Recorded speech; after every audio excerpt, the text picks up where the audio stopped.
बहमनी स्थापना दिवस में कलबुर्गी की कई नामचीन हस्तियां शामिल हुईं और उन्होंने श्रद्धांजलि अर्पित की। यह बहमनी स्थापना दिवस बहमनी फाउंडेशन किला द्वारा कई वर्षों से मनाया जा रहा है और इस अवसर पर कई लोगों ने मीडिया से बात की।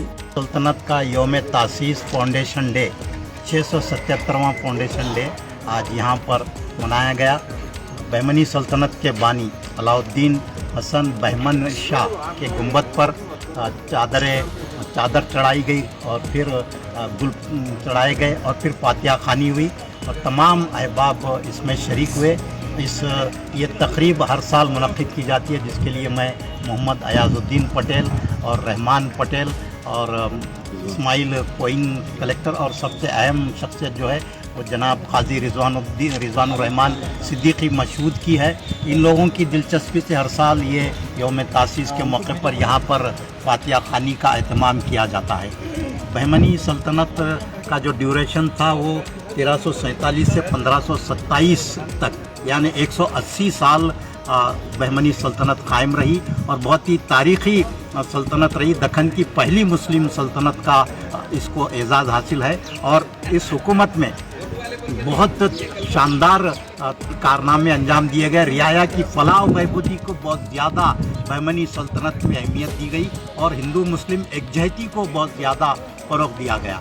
मैं अलाउद्दीन हसन बहमन शाह की हुकूमत पर 677वां फाउंडेशन डे के मौके पर गुलबर्गे के सभी दानिश्वरान, हिस्टोरियन और जो आर्कियोलॉजी मॉन्यूमेंट से मोहब्बत रखने वाले आज सारे लोग आए हुए हैं गुलबर्गे के हुकूमत पे ज़ियारत के लिए। सुबह 9:30 बजे रखा गया था। अल्हम्दुलिल्लाह बहुत अच्छी तरीके से ज़ियारत हो गई। आज यकीन मानेंगे ये जो भी लोग हैं हम बुलाने से नहीं, ये खुद अलाउद्दीन हसन बहमन शाह का इन्विटेशन था हमारे को, उनकी मोहब्बत थी। आज आके हम एवरी ईयर हम यहाँ बहमन शाह की गुम्बद पे आके ज़ियारत करते हैं। यानी तारीख़ भूल नहीं सकते, यकीन नहीं मानेंगे। तारीख़ के अगर पन्ने पढ़ेंगे तो इनका कंट्रीब्यूशन बहुत बड़ा कंट्रीब्यूशन है, बहुत बड़ा कंट्रीब्यूशन है। यकीन नहीं माने आज कितने भी जनरेशन है, आज उनकी तारीख़ मालूम होने के बाद आज जो ये गुलबर्गा देख रहे हैं, खालिद गुलबर्गा, इस गुलबर्गे को गुलबर्गा बनाया ने अलाउद्दीन हसन बहमन शाह। आज जितने भी हम अक़ीदतमंद लोग हैं, सूफ़ी कराम के हो, यहाँ पर नियर अबाउट गुलबर्गे में 300 सूफ़ी कराम है गुलबर्गा डिस्ट्रिक्ट में, और इन सारों को सूफ़ी कराम लोगों को बुलाने में बहुत बड़ा हाथ अलाउद्दीन हसन बहमन शाह के, जैसे कि दिग्गज सूफ़ी हज़रत शेख सिराजुद्दीन शाह जुनैदी साहब को करची से इनको वो बुलाया गया, इन्विटेशन दिया गया। और फिरोज शाह बहमनी के परेड में हज़रत ख्वाजा बंदा नवाज़ गैसूरत रहमतुल्लाह अलैह ताला को उनको इन्विटेशन दिया गया, वो आके यहाँ बसे हुए। यानी सूफ़ी कराम से आप दीन का काम करो और हम दुनिया का काम करते हैं। इतना सेकुलर बादशाह, ये सूफ़ी बादशाह है, ये सूफ़ी बादशाह है। इसलिए आज देखिए कई गुम्बदें हैं गुलबर्गे में, 120 गुम्बदें का हम रिसर्च करके हमारी एक बुक मॉन्यूमेंट ऑफ गुलबर्गा बनाए हुए हैं। देखिए आज की किन किन गुम्बदें, कैसे कैसे गुम्बदें हैं, हाड़ पड़े हुए हैं, लेकिन आज ये अलाउद्दीन हसन बहमन शाह का कंट्रीब्यूशन है जो हमको खींच लेके आया। यहाँ पर आने की वजह इनका कंट्रीब्यूशन है गुलबर्गे के लिए, जो कंट्रीब्यूशन था।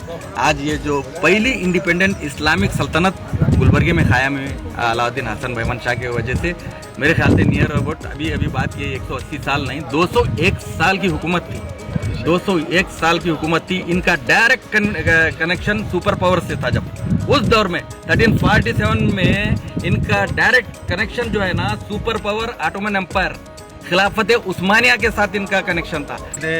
खिलजी एक मस्जिद है दौलताबाद में, वहाँ पर शेख सिराजुद्दीन जुनैदी के दस्तारबंदी के मौके पर उन्हीं के हाथ पे अलाउद्दीन बहमन शाह ने बादशाहत यहाँ की कबूल की। और ये हिस्ट्री में इतनी सॉफ्ट ट्रांसफ़र ऑफ पावर हुआ है कि कहीं पर नहीं लिखा जाता कि एक बादशाह को इतने आसानी से जो है ना तख्त नशीनी किया गया था ये बहमनी की। क्योंकि इसकी वजह क्या है, ये सलातीन बहमनी ये सूफ़ी बादशाह थे, बादशाह में भी सूफ़ीज़म और ये 5 वक्त नमाज और तहज्जुद गुजार बादशाह थे।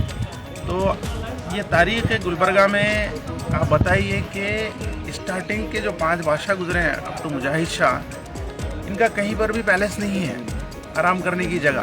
तो ये लोग सिर्फ वर्क करते थे, एक्सपेंशन ऑफ बहमनी के लिए काम करे हैं, तारीख़ के लिए जो है ना काम करे हैं। और दूसरी बात ये कहता हूँ कि 3 अगस्त 47 को जब 1347 AD में जब ये बुनियादें रखी गई थी तो दौलताबाद में आप जो है ना बादशाह बनने के बाद गुलबर्गे को एज ए पाए तख्त आपने चुना है शहर को, और आप वहाँ से दौलताबाद में थोड़े दिन में ही जो है ना गुलबर्गा को वापस आए और यहाँ पर जो है ना बहमनी की कैपिटल जो है ना गुलबर्गा को बनाया और उसका नाम एहसानाबाद रखा।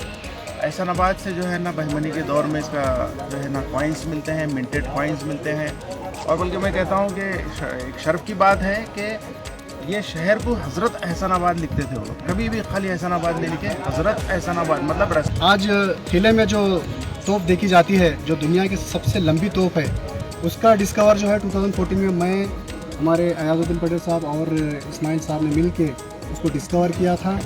तो आज सारी दुनिया में जब भी अगर आप गूगल में सर्च करेंगे वर्ल्ड्स लॉन्गेस्ट कैनॉन, तो वो हमारे गुलबर्गा का जो बहमनी तोप है वही आपको नजर आएगा। लेकिन अफसोस की बात यह है कि 10 साल के डिस्कवर होने के बाद भी जो है, जबकि हम आर्कोलॉजिकल सर्वे ऑफ इंडिया हो या फिर डिप्टी कमिश्नर है या फिर इंचार्ज मिनिस्टर है, सबको हमने जो है इसका रिप्रेजेंटेशन दिया था, लेकिन उसके बाद उसका फॉलोअप नहीं हुआ। लेकिन मैं यही कहता हूँ कि मीडिया के थ्रू जो है उस पर थोड़ा सा जोर डालना चाहिए, स्पेशली फोर्ट में जाके उसका स्पेशल कवरेज करिए। लोग वहाँ तक आ रहे हैं देखने के लिए, लॉन्गेस्ट कैनॉन है देखने के लिए, मगर वो उसका दीदार नहीं कर पा रहे क्योंकि उसको लॉक डाला जा रहा है, 24 घंटे वो लॉक है वो। तो उसको खोलना चाहिए, फिर से खोलें और जो है लोगों को देखने का